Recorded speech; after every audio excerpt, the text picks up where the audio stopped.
Welcome to Strip Coverlet, where we squeeze the bigger picture out of literature. I am Adrian Fort, and we're here for the third in a 10-part jaunt, going through Absalom as it was penned by the legend William Faulkner. And we are approaching quickly what is my least favorite part of a William Faulkner episode, summarizing what it was that we have just read. This is painful. So what did we learn in this chapter? We learn that Rosa's mother died in childbirth. She holds that against her father, and we pick up very quickly here in this novel, if anything happens quickly in this novel, that might be a bit of a theme running through Rosa's life. But in this, Rosa will have the last laugh, because at the outbreak of war, Mr. Coldfield nails himself into the attic. Eventually, Rosa notices that one of the meals which has been strung up to the window in the attic was not retrieved. And it turns out that Mr. Coldfield, after the neighbors have broken in to the attic, had starved himself to death, which is something worth discussing, and I think we're going to get there a little bit later. A very strange way for a man like Mr. Coldfield to go.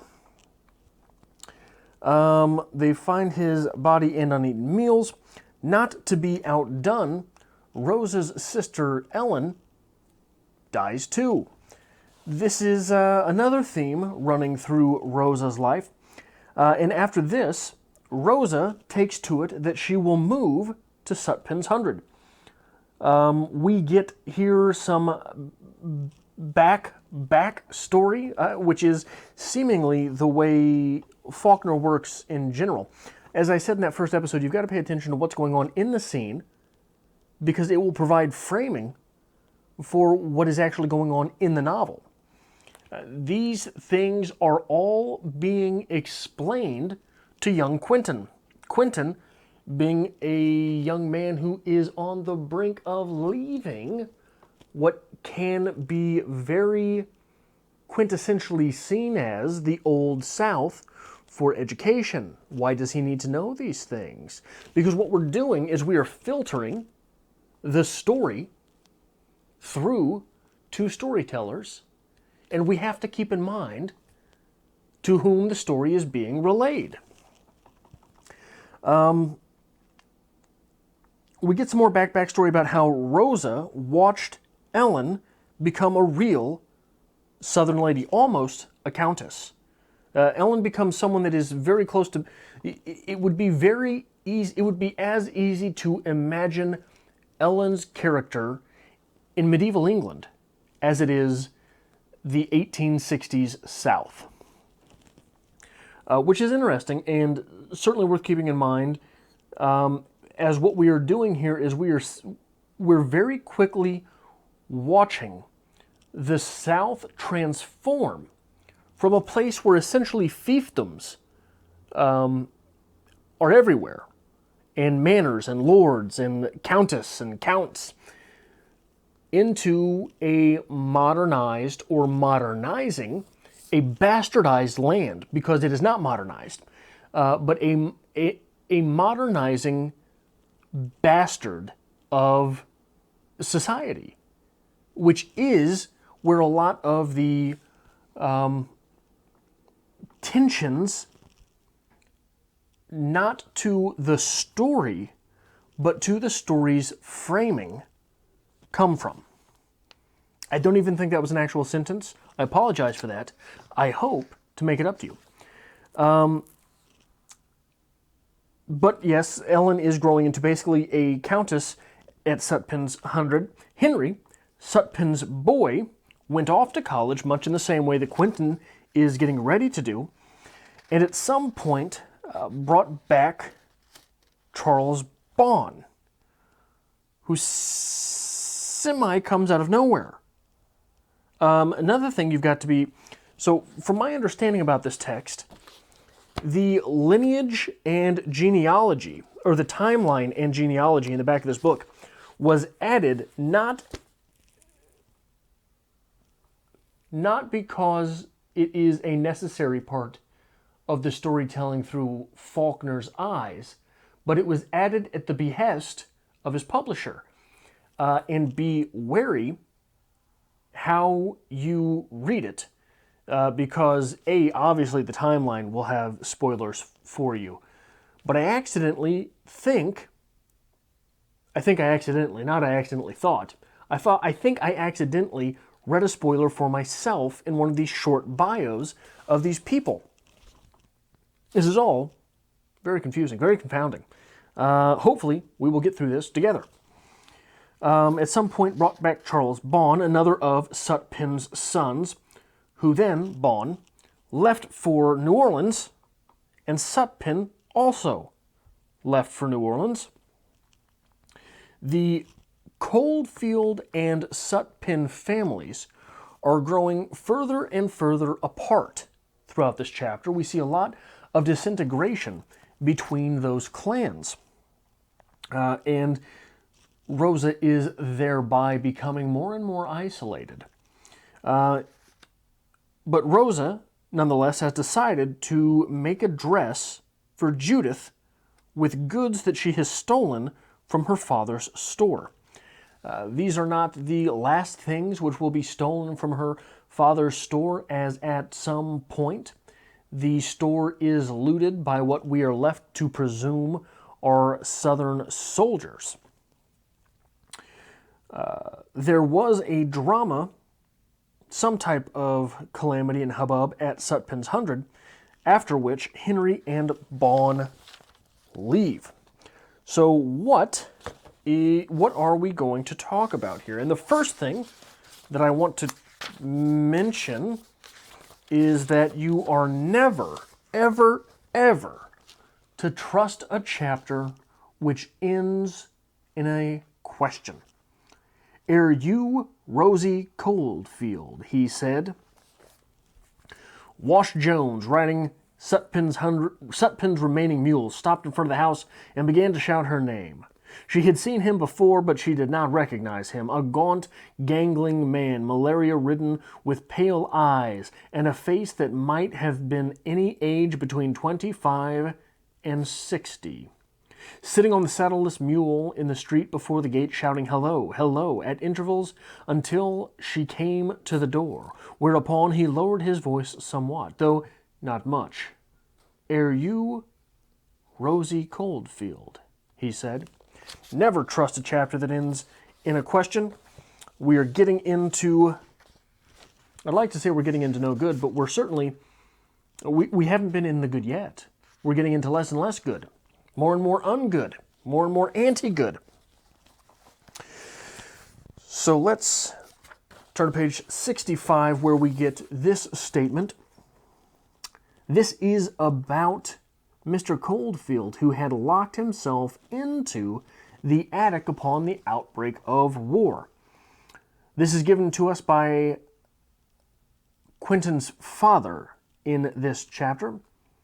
But he was not a coward, even though his conscience may have objected, as your grandfather said, not so much to the idea of pouring out human blood and life, but at the idea of waste, of wearing out and eating up and shooting away material in any cause whatever. Which is, of course, ironic in that it was by starving himself that Mr. Coldfield committed suicide. Which is strange because he still accepted the meals. He just let the meals pile up. He ended his life in a great excess of waste. From a man who should have been hoarding because he did not plan to leave that attic, and he did still have a daughter in Rosa to raise, to take care of, to see after.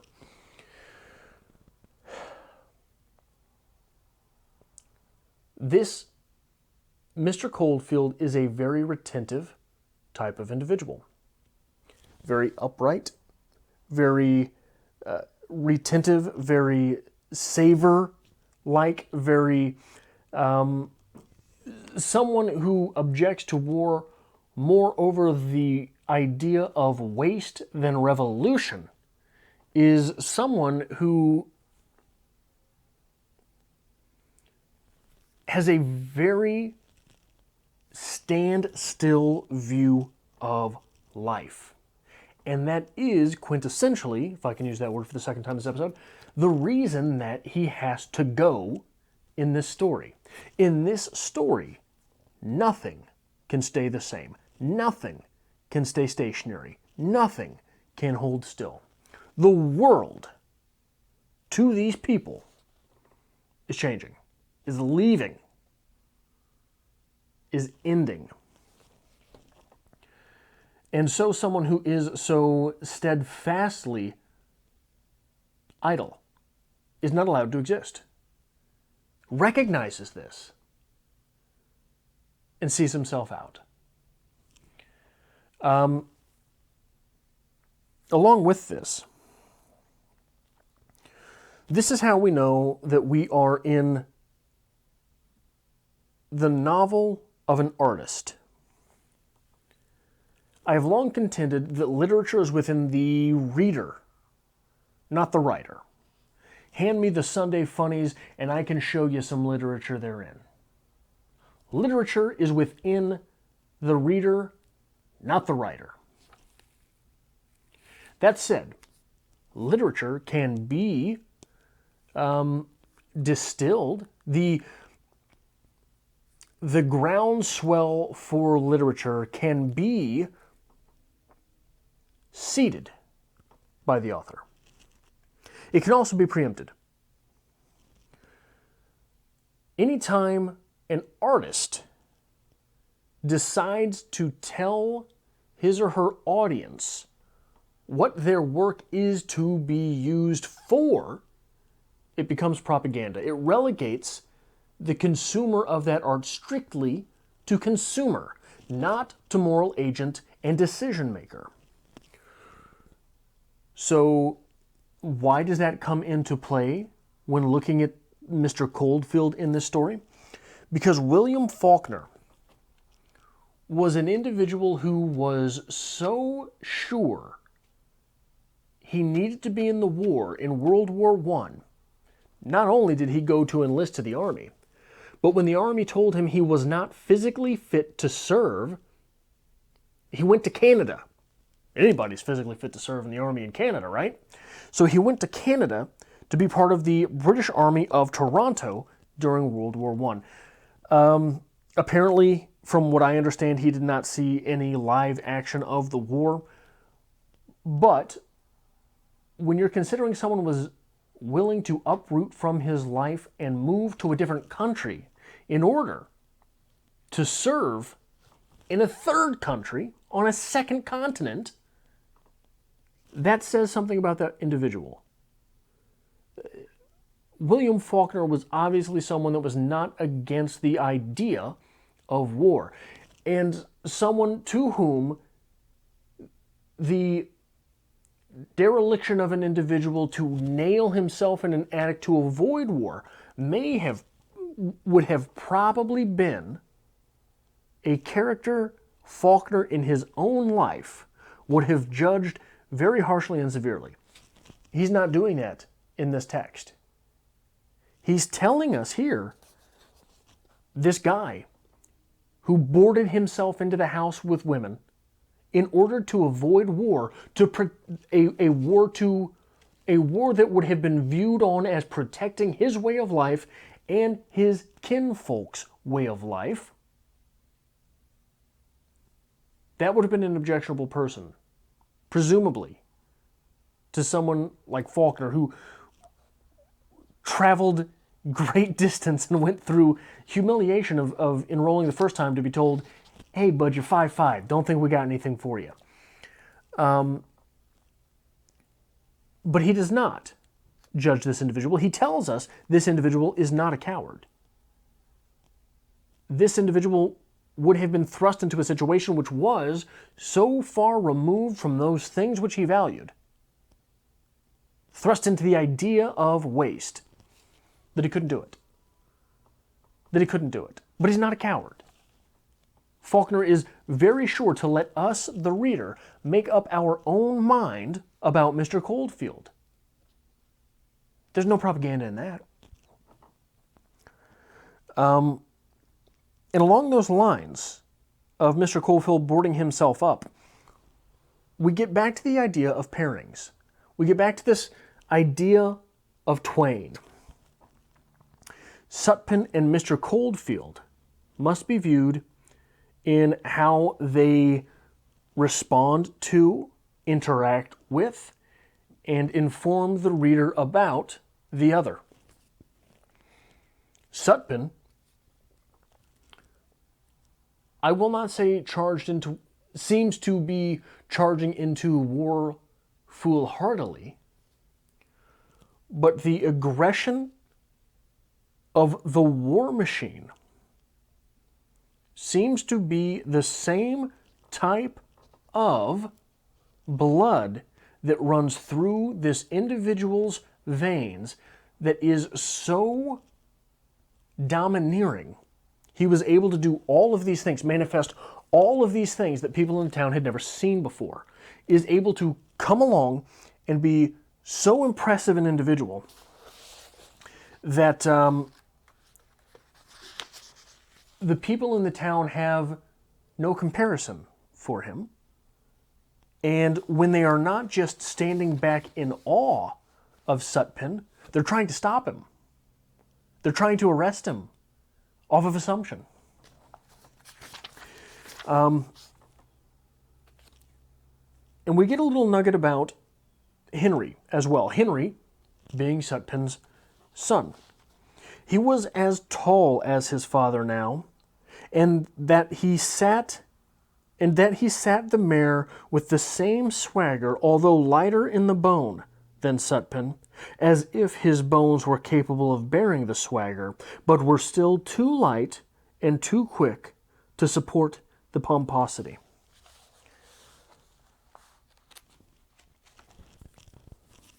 When you consider the southern nature of this novel, the southern nature of all of Faulkner's works, and you pair it with the storytelling tradition from whence Faulkner comes, there is an idea that big people, and not just size-wise, but large personalities, live big lives.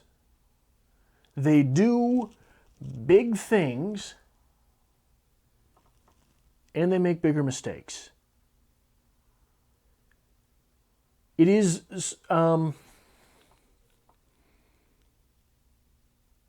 imagine, and this is going to be sort of a terrible example, but imagine a game like Madden NFL, a sports game. If you took all of the attributes up to 100, or 99 I think is the highest they go. So basically there is in this game a rating for throwing power, throwing accuracy. Imagine if you took all of that, and as well as the bad things, injury ratings. If you are a 99 in injury, you get injured all the time. This is the exact opposite of the way it goes. 99 injury would mean you never get injured. But imagine all of those things being to the affirmative. So a risk-taking individual, if a quarterback has a risk-taking metric, that's turned up all the way as well. So he might throw the ball accurately, but sometimes there's going to be a receiver 40 yards downfield, triple covered, and he's going to throw the ball anyway. This is an idea that comes largely from texts like the Bible. King David took down Goliath, right? Before he was even a king, I think, right? That was when he was a young man. Took down Goliath. He was also hanging out on his roof one day and happened to see a nice-looking lady a few yards away. Bathsheba, I believe it was. Bathsheba being the wife of one of his generals. So what did he do? Sent that general out to war and went ahead and summoned Bathsheba. We are told in the Bible, probably not the greatest thing to do, but hey, man, I mean, it was David. You know, David did these things. But when Goliath comes around, you'd better have a David on your side. You swing big, you hit home runs, and you strike out. Swing away, Merrill. That seems to be one of the things that we get time and time again in this type of storytelling. So we are left to wonder, on page 47, we get this little quote, which is about Rosa's childhood. It was a grim mausoleum air of Puritan righteousness and outraged female vindictiveness, in which Miss Rosa's childhood, that aged and ancient and timeless absence of youth, which consisted of a Cassandra-like listening beyond closed doors, of lurking in dimmed halls filled with that Presbyterian effluvium of lugubrious and vindictive anticipation, while she waited for the infancy and childhood with which nature had confounded and betrayed her, to overtake the precocity of convinced disappropriation regarding any and everything which could penetrate the walls of that house through the agency of any man, particularly her father, which the aunt seems to have invested her with at birth, with the swaddling clothes was past. So if big individuals, larger than life characters, make these larger-than-life bets on themselves, like Sutpen coming to the county with 0 past and building the biggest damn house anyone has ever seen. If that is on one side of the scale, what happens to someone who has been crushed so small in her very youth as has Miss Rosa? What happens to that individual? Does that individual keep being crushed throughout their life? We seem to see that in the real world, don't we? And is that person thereafter finding time and time again someone to crush them? Someone for whom to play the victim? Someone to hate? Someone against whom she must feel vindictive? That seems to be what we get from Rosa. That seems to be what is popping up time and again in this story for Miss Rosa. Which is a comedy of misjudgment, maybe? There are so many things happening in Miss Rosa's life that she could blame and fall victim to, fall prey for. Look at all the death that surrounds her. I'm not 100% sure on the timeline. I think she's 19, 20, 21, somewhere in there. By the time Ellen dies, Ellen being her very last family member, her aunt has taken off, her father has died, her mother died in childbirth, her sister, now Ellen at I think she's, we'll call it 20, split the difference. All of her family's gone. She could blame that very easily. Instead, she blames her father the entirety of her life prior to his death, and seems to put that same framework around Sutpen when she needs someone else to fall victim to. Which is interesting with where we find Rosa at the end of this novel, or the beginning of this novel. In chapter 1, she tells us how long Sutpen's been dead. By chapter 3, we understand how long her father had been dead. So in the absence of those two, she has spent decades dressed in black with no one for whom to suffer. So she seemingly, from that point, has not branched out to find anyone else either. And we get that name Cassandra. On the next page, it is repeated. Only I have always liked to believe that he intended to name her Cassandra, prompted by some pure dramatic economy, not only to beget, but to designate the presiding augur of his own disaster, and that he just got the name wrong,